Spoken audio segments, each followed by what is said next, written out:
good, y'all? You know, we back, man. We back. Been a long time coming. I know y'all been wanting us, you know. So here we are.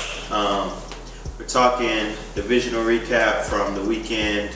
Not a good weekend, man.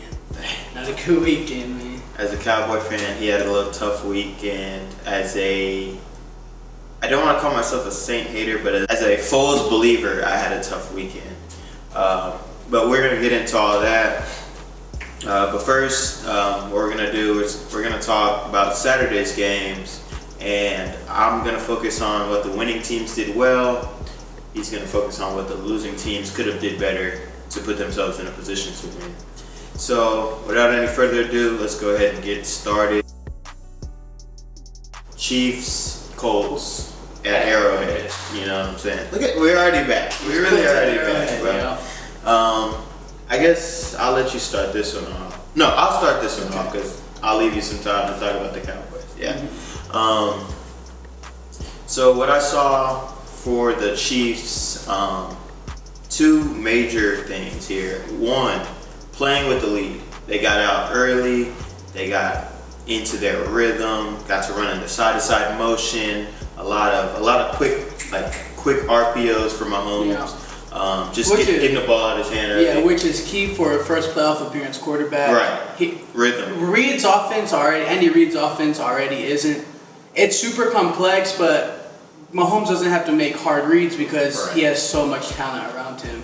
So Andy Reid implementing these quick passes, Tyreek Hill runs, everything to just take the top off the defense and widen them out, make gaps, make windows big. That's what I think. It was simple. Yeah. Just helping him ease into that game was big. And then playing with the lead to where my second point comes in. It hid their defense and even made their defense a strength because they knew down 14-0, the Colts, I don't want to say they abandoned the run game, but you really can't focus on running when you're down 14-0 just like that. You need points. And you want to get them quickly. Chief pass rush showed up really big. They tipped 4 of Andrew Luck's passes at the line. And they just really had to pin their ears back and just get after them, you know. And another thing, last thing, home field advantage really played an important. Arrowhead, Gillette Stadium, and the Superdome, probably the 3 toughest places to play. And boy, Arrowhead looked. They looked up. 31-13 win for the Chiefs, and they will be moving on to the AFC Championship game. So, for my points, man, let me get this out first. Colts had a great season. Oh, big facts. I was high on Andrew Luck before the season started. He made me look like a prophet. He had a great season. That offensive line, I don't know if y'all remember, if you've noticed or not, but this Colts offensive line reminds me a lot of the Cowboys offensive line. The year before they turned into the best offensive line in the league. It was young Zach Martin, translates to young Quentin Nelson, the right guard. They had elite, just all 5 up front was just elite pass protection, run protection. They were just worked well together. And so I'm gonna say that first, Colts. I know Colts fans out there. I know the season didn't end well, but hey, there's a lot looking up. You started off 1-5 and made it to a divisional. But that's enough sugarcoating. Now this Colts team, even though they're looking bright, it's not it right now. They're just not enough talent. Besides the Luck Mahomes comparison, which is about Mahomes is a little better, but it's close, and the T.Y. Hilton, Tyreek Hill comparison, Hill is probably a little better, but it's close. After that, Kansas City is just better all the way around. Coaching was better. Defense, and this is tough for me to say because I was real big on the Colts defense. Kansas City's defense all the way around was better. The tight end plays better. The run options are better. Just everything was better from the Kansas City side. I don't want to be that guy and blame it on the weather, but remember, Colts play in an indoor dome. They play in 73-degree weather regardless of what it's like that day. So I think some of these younger receivers, they kind of, which piggybacks off my first point where we just don't have that talent yet. We're not used to playing big games in Arrowhead Stadium in 28-degree weather, where they just had to plow feet of snow off of the turf. Y'all still came to play a little bit, but y'all just got outmatched. Y'all just got outmatched. Y'all just met a better team.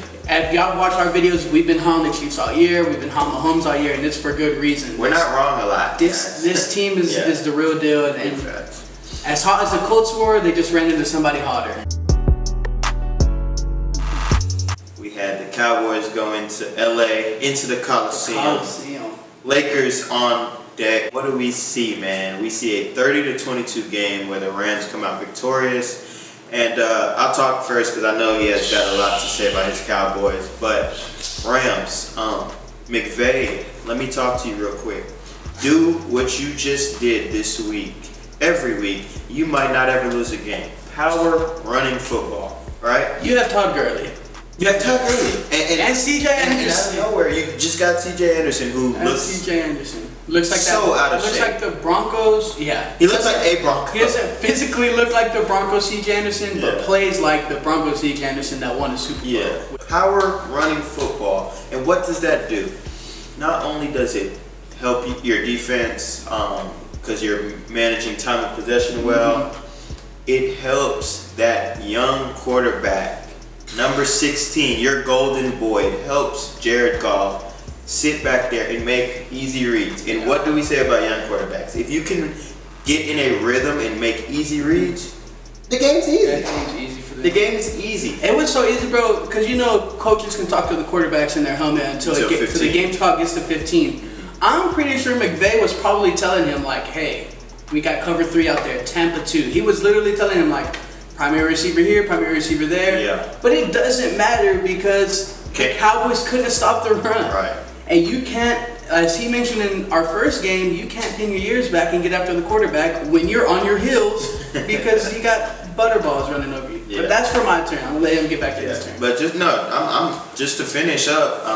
Power running, easy play action fakes, and what it came down to in the end, I think that is very underlooked is the Rams' ability to go at number 50 for the Cowboys. It seemed like every play was run either up the middle or run to the left at Sean Lee, which is the defense's right. All right, and I know that triggered him, so I'm gonna let him take it from here. One quick point for the Rams' success, as bad as it hurts me, they had one of the worst rush defenses going into the game, and they held Zeke Elliott to 47 yards. That's tough. So Aaron Donald, of course, we expected a big game on him, but Ndamukong Suh, a guy who hasn't shown up lately, he played well. Oh, yeah. And that was big. When your stars are playing to their payroll, right, you're going to be very great.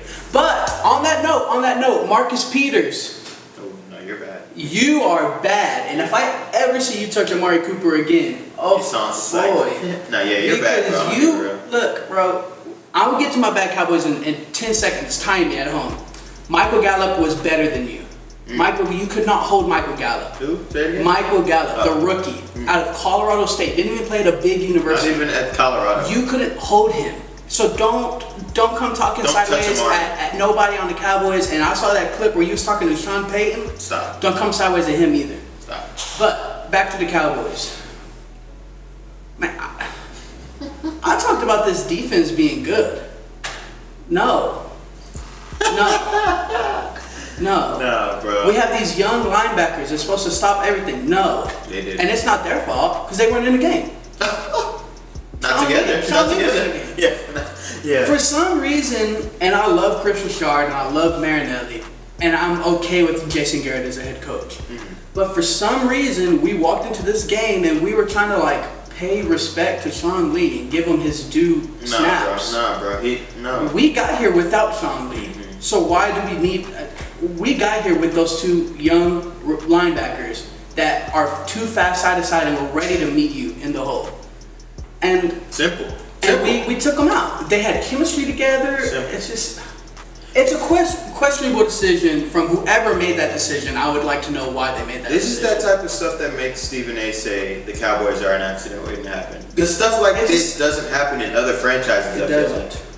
And then after the few plays that Van Der Esch and Jalen Smith were in the game together was when C.J. Anderson was back there. Right. And I don't know if y'all watched the game, you saw it because you couldn't miss it. They were 9 yards off the ball, And when C.J. Anderson got into the hole, we were scared to meet him. We were scared to go say hello to him. Y'all looked a little hesitant. I don't know what it was. I don't know. Maybe we planned for Gurley all week and C.J. Anderson was a different running back and we haven't seen him practice. I don't know. Whatever it was, we didn't come ready to play.